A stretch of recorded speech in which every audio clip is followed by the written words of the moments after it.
Bos mafia, gangster datang bersama anak buahnya. Datang ke hotel bintang 5 untuk makan. Namun, secara tak terduga melihat seorang anak laki-laki dikeluarkan oleh pelayan dari hotel. Kakak yang baik hati segera maju untuk menghentikan mereka dan bertanya kepada anak laki-laki apakah dia mengalami kesulitan. Ternyata anak laki-laki itu ingin di hotel membungkus sisa makanan tamu untuk dibawa pulang kepada adik perempuannya yang sakit. Mendengar kata-kata anak laki-laki itu, hati kakak itu juga sedikit tersentuh.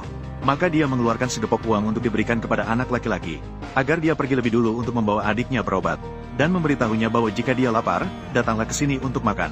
Ingat ya, namaku Luding Tian. Jika kamu lapar di kemudian hari, datanglah ke restoran ini untuk makan gratis. Kebaikan kakak itu akan selalu diingat oleh anak laki-laki, dan yang tidak disangka oleh kakak itu adalah, perbuatan baiknya hari ini akan sangat membantunya 10 tahun kemudian. Pada hari itu, pria sedang berdiskusi dengan anak buah tentang pengembangan bisnis. Namun, tiba-tiba Paman Topi datang. Dia mengklaim bahwa perusahaannya terlibat dalam serangkaian tindakan ilegal.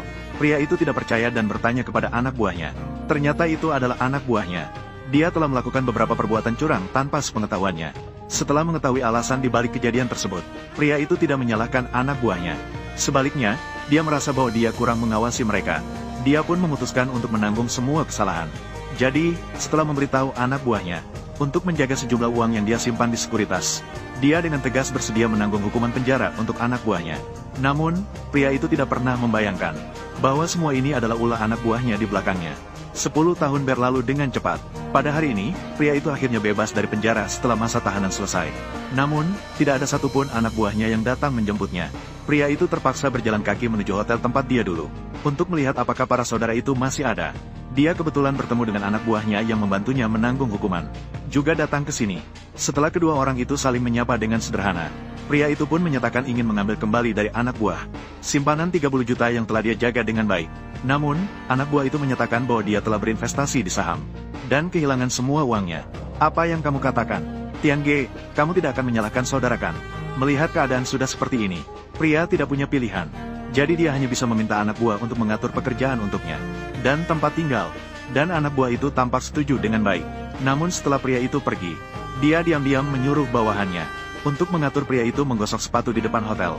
Tanpa disadari, anak buah itu akan segera membayar harga untuk ketidakberterimaannya. Membayar harga, karena anak laki-laki yang diselamatkan pria itu telah menjadi CEO triliuner. Ketika dia mengetahui bahwa hari ini adalah hari keluarnya sang penyelamat dari penjara, dia segera pergi dengan pengawalnya ke restoran tempat mereka bertemu dulu, mencari jejak sang penyelamat.